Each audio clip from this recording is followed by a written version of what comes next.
Welcome back to 1822 MC Adventures and More. This is my channel. My name is Pete, and this week I got nothing. That's right, I got nothing. Been very busy. I have been identifying the last 2 weeks as a general contractor and a carpenter. And the past couple days, because of tropical depression or storm or whatever the hell she identifies as at this hour, Nicole, it's been too windy and too dangerous to go out in the woods, because if the wind's blowing 30 miles an hour, you most certainly don't want to be out in the woods. A damn tree might blow over and you'll be stuck out there.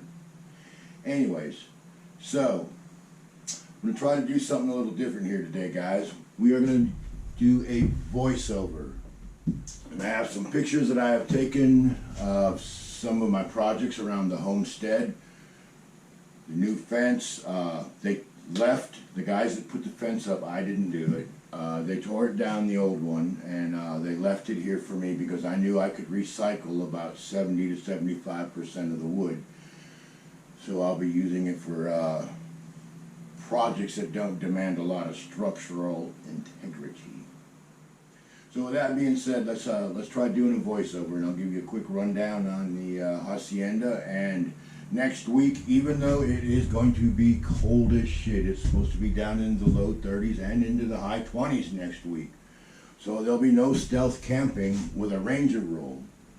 Still gonna go camping, but I'm gonna have to bust out my winter bag. We're not gonna be bringing out 500 fucking poncho liners trying to make myself stay warm. Not going to work. If it's going to get down into the 20s, I need my industrial sleeping bag. So with that being said, let's take a little walk around the homestead. Alrighty guys, as you can see, the guys that put the fence up did an awesome job. It's a 6-foot privacy fence, almost like what we had before, only much nicer. The last one lasted about 40 years.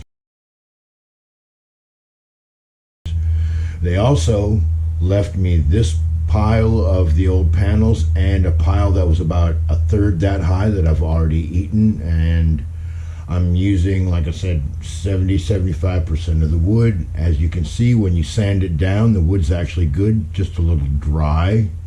And what I'm doing with it is I'm making raised garden beds. This particular raised bed is 22 inches high and it is 4 feet long. I'm going to be making at least 2 of these, and I'll be putting like squash or something like that in there. You'll see later on that.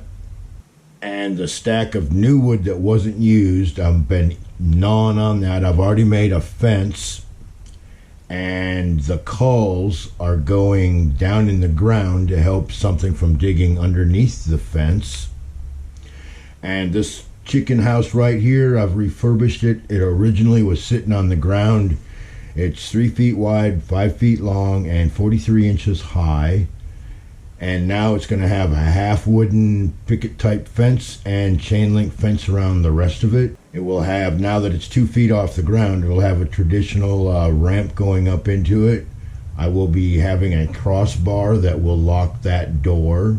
And here on the sides, as you can see, there will be a hinged door to the nesting box. There will be a hinged door here on the side that will allow me to clean the place out. And then, as you can see through my window, it will be either screen or plexiglass, depending on the time of the year. There will be wooden shavings on top of the wooden floor. The roosting pole is about a foot off the ground. They don't really have to fly up it. They just kind of hop up on there. So everybody should be good and happy in there. The inside is lined with corrugated plastic.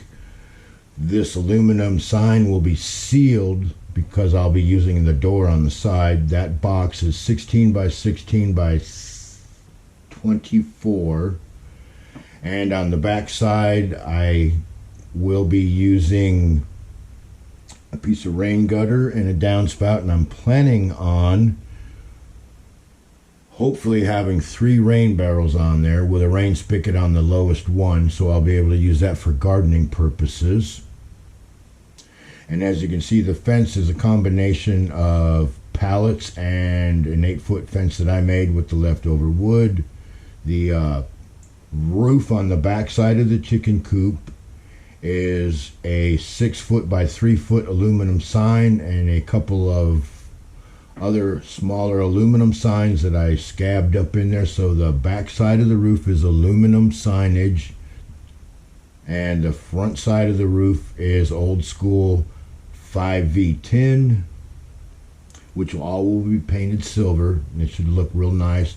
And all the green wood, of course, will be whitewashed like I've already started doing. And then right next door will be another breeding pen. It'll be 2 feet off the ground. That's a shipping crate. It's 48 by 53, and that will be a chicken condo in the near future. Let's go gardening. Now this here is a few pallets that I cut in half and made a raised bed. I'll be taking some of those leftover planks from the old fence, and I'll be sealing up the gaps, because originally what I had done was I had made the box, then I lined it with cardboard, and then I filled it up with yard debris and a little bit of dirt on top. This one here, the same type of thing. I grew carrots and spinach, and this year it'll be doing even better. This here was, I was growing squash. This will have some raised beds, the 4-footers I was talking about, and the shade cloth. Right here in front of the short gate, I will be planting peppers if they overwinter. That there is rosemary. That's a future herb garden. Of course, that's a water barrel. And there's one good pepper left on that plant. The other ones are not going to make it. Alright guys, so what do you think about that? Waste of your time? Did you learn anything? You want to see it again? What? Let me know. Let me know. Let me know. Because you got to understand one thing, guys. If you're still here, first of all, I definitely appreciate it. According to my algorithms and the YouTube studio and all these other big tech fuckers that lie to me on a constant basis, you know what? I'll save that for another video. If you're still here, appreciate it. Let me know what you think of this, and if you want to see more, or if I should just go out in the woods. So hopefully next time you see me, guys, we'll be out in the woods.